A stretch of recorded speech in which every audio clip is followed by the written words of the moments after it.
ಕಾಂಗ್ರೆಸ್ ಪಕ್ಷದ ವತಿಯಿಂದ ಅನೇಕ ಬಾರಿ ಇವತ್ತು ನಮ್ಮ ಬಿಜೆಪಿಯ ಕಚೇರಿಯ ಮುಂದೆ, ಜಗನ್ನಾಥ ಭವನದ ಮುಂದೆ ಕಾಂಗ್ರೆಸ್ ಪುಡಾರಿಗಳು ಬಂದು ಇಲ್ಲಿ ದಾನ್ಲೆ ಮಾಡ್ತಕ್ಕಂಥದ್ದು, ಹೋರಾಟದ ನೆಪದಲ್ಲಿ ಬಂದು ಇಲ್ಲಿ ಗಲಾಟೆ ಮಾಡ್ತಕ್ಕಂಥ ಅನೇಕ ಬಾರಿ ನಡೆದಿದೆ.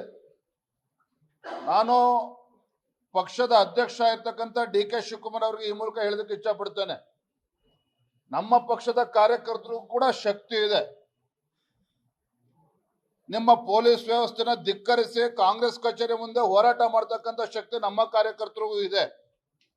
ನಿಮ್ಮ ಕಾರ್ಯಕರ್ತರಿಗೆ ಹೋರಾಟ ಮಾಡ್ತಕ್ಕಂಥ ಚಟ ಇದ್ರೆ ಅಲ್ಲಿ ಫ್ರೀಡಂ ಪಾರ್ಕ್ ಇದೆ, ಹೈಕೋರ್ಟ್ ಆದೇಶನೂ ಮಾಡಿದೆ, ಅದಕ್ಕೆ ಫ್ರೀಡಂ ಪಾರ್ಕ್ ಅಲ್ಲಿ ಜಾಗನೂ ಕೂಡ ನಿಗದಿ ಆಗಿದೆ, ಅಲ್ಲೂ ಹೋರಾಟ ಮಾಡಲಿ. ಆದ್ರೆ ಪದೇ ಪದೇ ಬಂದು ಹೋರಾಟ ಅಲ್ಲ, ಒಂದು ರೀತಿ ಗುಂಡಾವರ್ತನೆ ಮಾಡ್ತಾ ಇದ್ದಾರೆ. ಇದು ಖಂಡಿತ ಸರಿಯಲ್ಲ.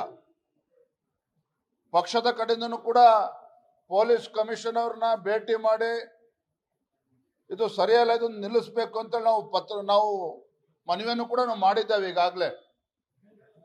ಹಾಗಾಗಿ ನಾನಿವತ್ತು ಮನೆ DK ಶಿವಕುಮಾರ್ ಕಾಂಗ್ರೆಸ್ ಪಕ್ಷದ ಅಧ್ಯಕ್ಷರನ್ನು ಆಗ್ರಹ ಮಾಡ್ತೇನೆ, ಈ ರೀತಿ ಬೆಳವಣಿಗೆಗಳು ಸರಿಯಲ್ಲ, ಇದರಿಂದ ಹಿಂಸರಿಬೇಕು ಅಂತ ನಾನು ಈ ಸಂದರ್ಭದಲ್ಲಿ ಅವರಿಗೆ ಒತ್ತಾಯವನ್ನು ಕೂಡ ನಾನು ಮಾಡ್ತಾ ಇದ್ದೇನೆ.